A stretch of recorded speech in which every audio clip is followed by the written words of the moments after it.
Pa-share naman mga Lodi. At heto na po ang una na si Lodi Ryzen, Pangkoga, Lodi Jemar Mendoza, Lodi Roldan Ricario, Lodi Javen Chi, Lodi John Renz Tiozan, Lodi Romulo Zaldan ng Santo Tomas Davao del Norte, Lodi Rummel ng Coronadal City, Lodi Edsel Solis, Lodi Jerry Mel Palmiano Baguio City, Lodi Dave John Mikey, Lodi Dandan Daduya, Lodi Miko Abasolo ng Soata City, Lodi Baby Love Super Love, Lodi Harold Menguito, Lodi Zenith Rose ng Davao del Norte Soata. Maraming salamat po sa inyong lahat, at kung bago ka pa lang dito, baka naman. Ika-44 na kabanata, sa pagpapatuloy. Hawak ang mga niligpit na damit, napatingin si Rimei sa matanda nang marinig ang kanyang sinabi na simula sa araw na ito, ang pangalan mo na ay Chul Suren. Napaharap si Rimei sa matanda bakas ang pagkalito sa kanyang mukha na sinabi na po.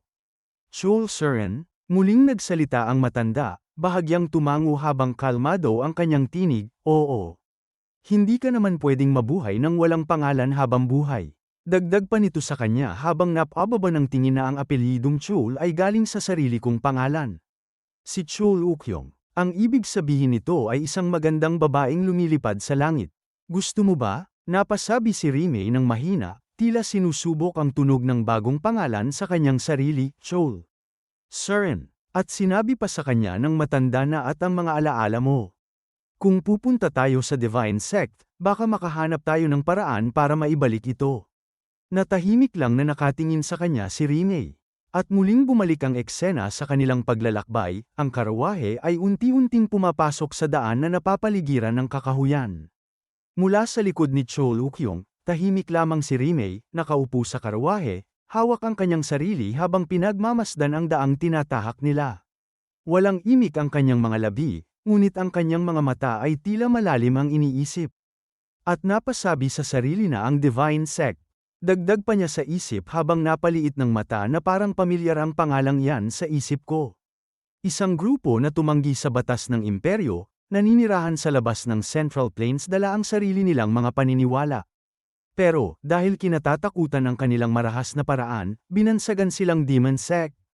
Dagdag pa niya na at gayon paman. Si Lolo pa talaga ang naging miyembro ng Divine Sect.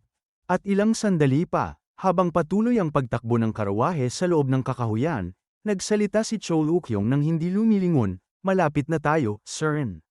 Dagdag pa ni Chul Ukyong habang itinuro ang isang palatandaang bato sa gilid.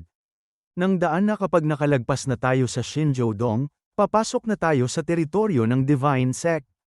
Sa kanilang unahan, unti-unting lumitaw ang kakaibang pasukan, tila binutasan ang lupa upang makabuo ng isang lagusan. Ang ibabaw nito ay natatakpan ng makapal na kakahuyan, ang mga ugat at sanga ng puno ay tila natural na bumuo ng bubong, kaya mula sa malayo ay halos hindi ito mapansin. At ilang sandali pa, tuluyan na silang nakalampas sa pasukan.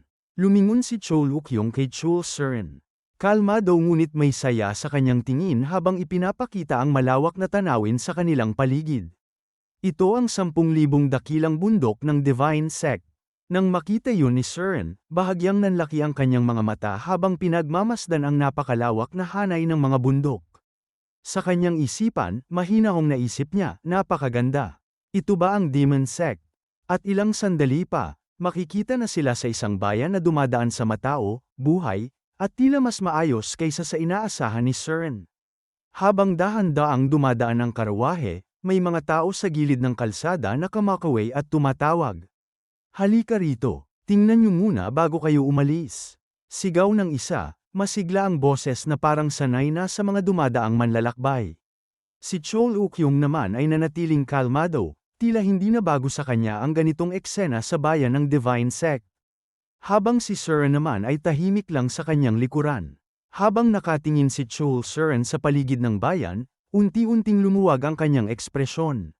Sa kanyang isipan, mahinahon niyang naisip, napakapayapa rito. Nagulat si Chul Suren nang biglang magsalita si Chul Ukyong sa tabi niya. Tila nabasag ang kanyang pag-iisip habang nakatingin pa rin siya sa payapang bayan. Nagulat ka ba na makitang namumuhay ng ganito kapayapa ang mga tao sa Divine Sect? Mahinahong tanong ni Chul Ukyong. Sumagot si Chul Suren na may halong gulat, bahagyang napataas ang boses habang mabilis na umiiling, hindi. Hindi yun ang ibig kong sabihin. Malakas na tumawa si Chol Ukyong, tila naalis ang bigat ng sandaling katahimikan. At sinabi na hahaha, ayos lang yan, karamihan naman ng mga tao mula sa Central Plains ay ganyan ang iniisip. Dagdag pa niya habang napatingin sa kanya si Sir na ang Divine Sect ay isang lugar kung saan may mga taong naninirahan, gaya lang din sa ibang lugar. Seryosong sinabi pa sa kanya ni Chol Ukyong na pagkatapos ng digmaan sa pagitan ng kasamaan at kabutihan, sinimulan na kaming tawaging mga demonyo ng mga tao sa Central Plains. Hinatulan nila kami at nagpakalat ng puot sa lahat ng dako. Maging ang mga inosenteng tagasunod na walang alam sa martial arts ay minasacre sa ngalan ng katarungan. Pero tumingin ka sa paligid, mukha ba silang mga demonyo? Makikita ang mga tao na sinabi pa niya na tumatawa sila, umiiyak, at nabubuhay gaya ng kahit sino. Napapikit si Chol Ukyong na sinabi pa sa kanya na paano kami umabot sa ganito kalalim na pagkakapuotan sa isa't isa. Isa itong trahedya, at pagkatapos magsalita ni Chol Ukyong, unti-unting bumalik ang katahimikan sa pagitan nila.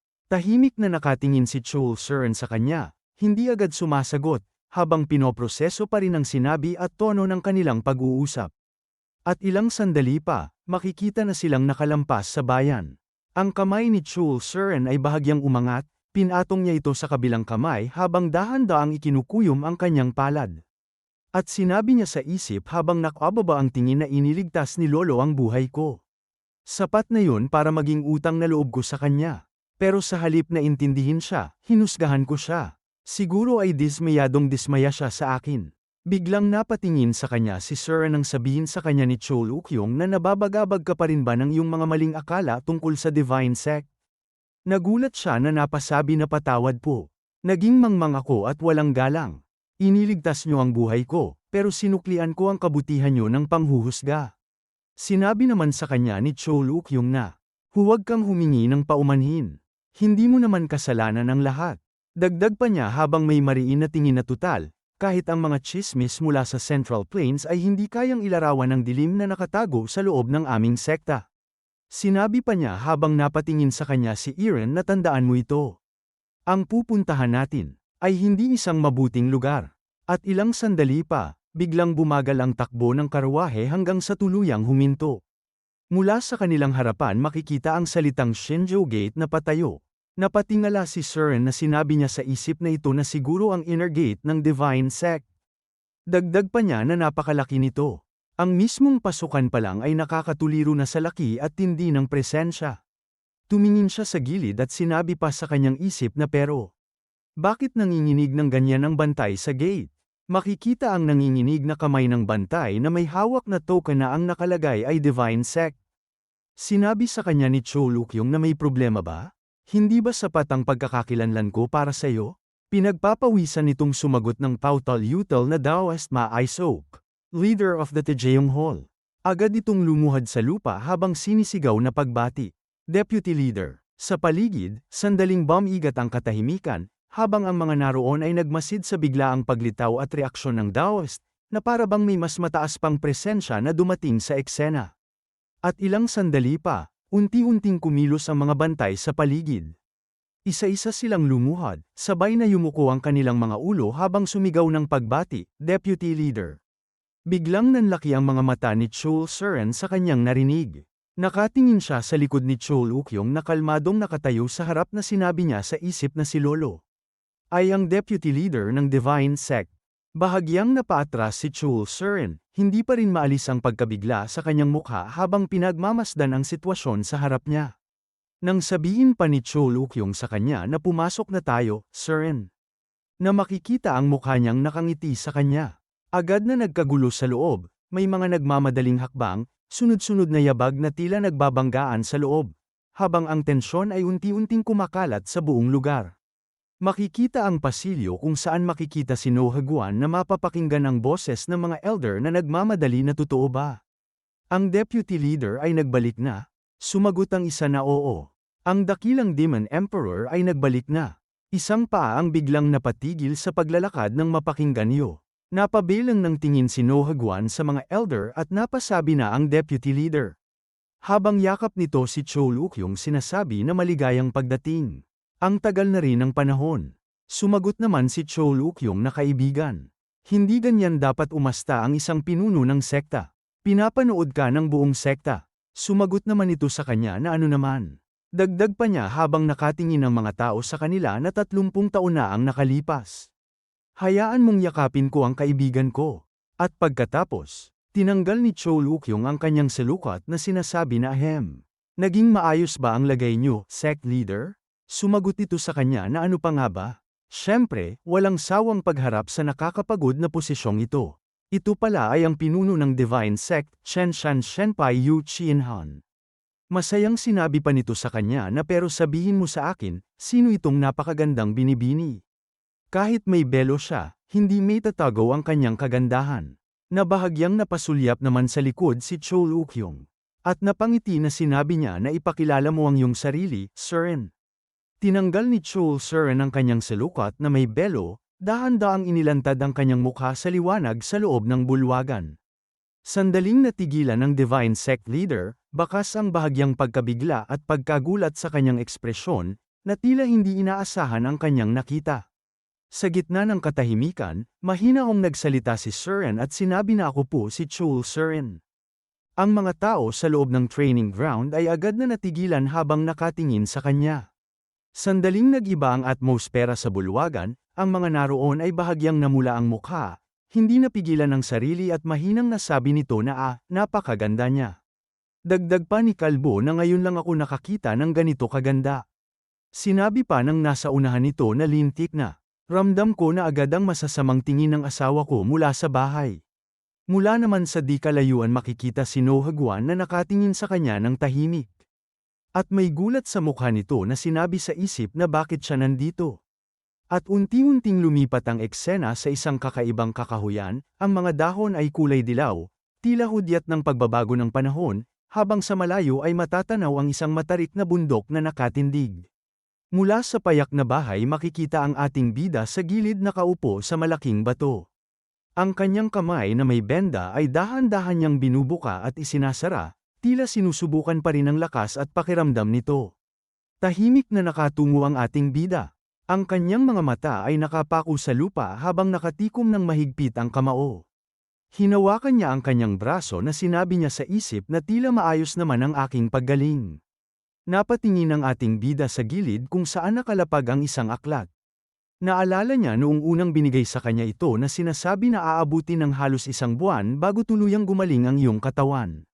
Habang naghihintay, pag-aralan mo ito. Dagdag pa niya sa ating bida na ang Peiqian Fist ay isang martial art na nakatuon sa mga pangunahing aspeto ng pisikal na lakas. Ngunit ang mga teknik na kakailanganin mo sa hinaharap ay mangangailangan ng pagkakaisa ng iyong isip, espiritu, at katawan. Binuksan niya ang aklat na sinabi pa sa isip na Peiqian Fist.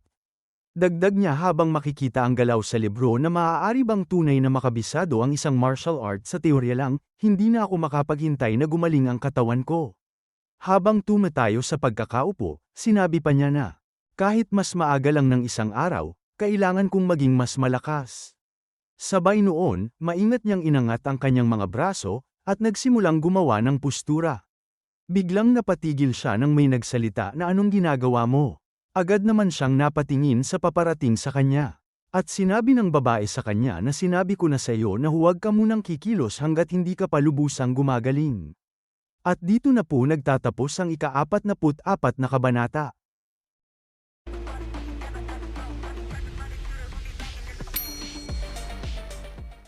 Ika-45 kabanata, sa pagpapatuloy. Makikita ang benda na maayos na nakapatong sa maliit na lamesa sa tabi ng kama. Sa ibabaw ng kama, nakaupo ang ating bida habang maingat na ginagamot ng babae ang kanyang paa. Dahan-dahan niyang tinutusok at inaasikaso siya. Sanay ang bawat kanyang galaw. Mahinahon niyang sabi, halos magaling na ang sugat sa binti mo. Pero kailangan mo pa ring mag-ingat. Tumugon ang ating bida sa kanya na sige. Tahimik lang na nakatingin ang ating bida. At sinabi niya sa kanyang isip habang tinutusok ng karayom ang kanyang binti na Diyos Soso. Apo ni Physician Joe mula sa Sacred Beast Hall. Dagdag pa niya na makikita ang payak na bahay na 1 buwan na ang nakalipas mula nung lumipat ako sa bahay ni Master Choil. Nakangiti ang babae na sinabi pa ng ating bida sa isip na nagpapabalik-balik siya sa malalayong biyahe para gamutin ako kapalit ng kanyang tumatandang lolo. Nagpapasensya ako, kumilos ako ng padalos-dalos. Habang mariin na nakatingin siya at sinabi pa niya na gayon pamay. Tuwing tinitingnan ko si Diyos Soso, naalala ko si Rimei. Habang hindi pa tiyak ang kanyang kapalaran, hindi ko maiwasang mainip at mabalisa. Napataas siya ng ulo at bahagyang napaunat ng katawan na napatahimik ang kanyang isip. Nilagay na ni Diyos Soso ang mga karayom sa maliit na kahon. At sinabi sa kanya nito na mukhang hindi ko na kailangang bumalik pa rito. Nagbihis ang ating bida na tumugon siya na nagpakapagod ka sa lahat ng oras na ito. Sinabi naman ng batang babae na hindi po. Miss, mangyaring dumaan pa rin kayo paminsan-minsan, kung hindi ay baka mapahamak na naman ang batang amo. Tiyak na magsisimula na naman siyang magsanay ng masyadong matindi, alam ko yan. Napahawak sa ulo ang gating bida na napangiting sinabi na hindi totoo yan, Amyeyong. Mag-iingat na ako mula ngayon. Bamaling ng tingin si Amyeyong na naiinis na sinabi sa kanya na hindi na ako naniniwala sa kahit anong sabihin niyo, batang amo. Nakapikit si Amyeyong na may mataray na mukha na sinabi ng ating bida sa isip na Amyeyong. Nakatingin sa kanya habang nakasalubong ang kilay na sinabi pa ng ating bida sa isip na ang batang babae na nanggaling sa Sacred Beast Hall para tulungan ako. Nabalitaan ko na nawalan siya ng mga magulang sa isang sakuna at kinupkup pagkatapos. Nakangiting sinabi pa niya sa isip na marahil yun ang dahilan kung bakit pakiramdam ko ay malapit ang loob ko sa kanya. At pagkatapos, sinabi sa kanya ng ating bida na sige na nga. Mula ngayon, gagawin ko na ang anumang sabihin sa akin ni Amyeyong.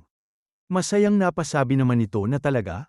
Pangako yan ha. Muling tumugon ang ating bida sa kanya na pangako.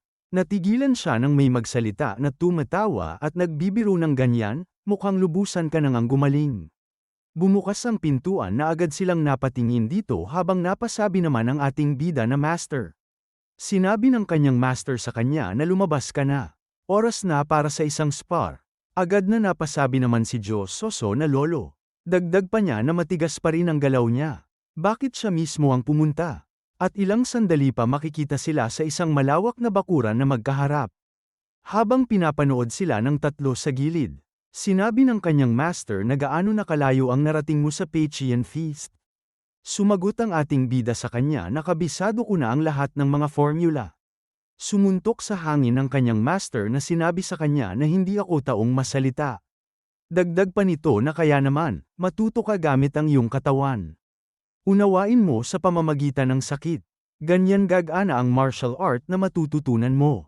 Bahagyang napaliit ng mata ang ating bida na sinabi sa kanyang sarili na isang spar ng walang babala. Nabigla ako. Dagdag pa niya na pero ito ang martial art na matagal ko nang kinasasabikan. Tinikom niya ang kanyang kamao na sinabi pa sa isip na kung magagawa kong maging mas malakas. Magagawa ko ang lahat. At naghanda na rin siya habang sinabi sa kanyang master na handa na po ako.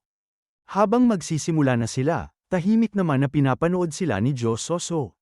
Napahawak na lang sa kanyang ulo na napahinga ng malalim na sinabi na hay naku, kagagaling lang niya, tapos ito na naman.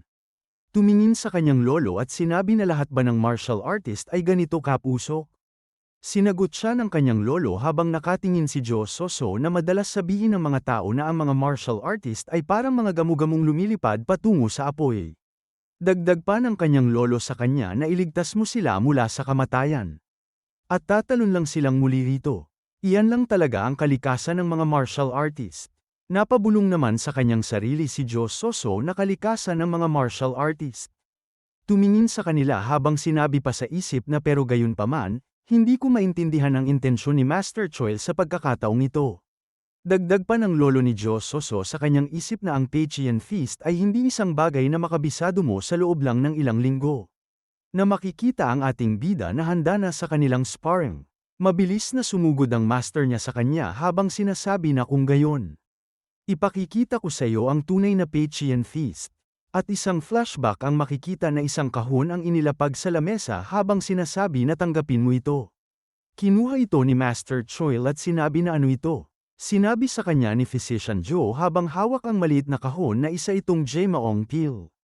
3 pa lang ang nagagawa ko nito sa buong buhay ko. masasabi kong mapapantayan nito ang mga Supreme Elixir ng Shaolin. Dalawa na lang ang natitira sa akin. Dagdag pa nito sa kanya na kapalit ng pagbibigay nito sa iyo. Gusto kong pakasalan mo ang aking apo at maging disipulo ko. Na makikita ang master ng ating bida na tahimik lang na nakatingin sa elixir na binigay ni Physician Joe. At panandali ang natahimik sila habang magkaharap. Ibinaba ni Master Choi ang elixir sa lamesa na agad na napatanong si Physician Joe na anong ginagawa niyo.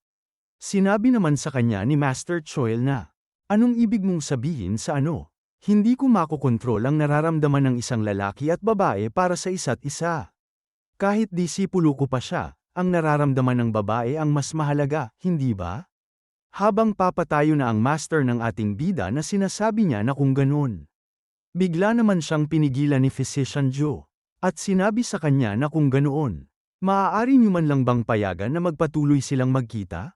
Ngayong tapos na ang gamutan, ang ilang pagbisita ay maaaring magpatibay sa kanilang ugnayan. Napatingin naman ng tahimik ang kanyang master. At ilang sandali pa ay kinuha niya ang maliit na kahon sa lamesa.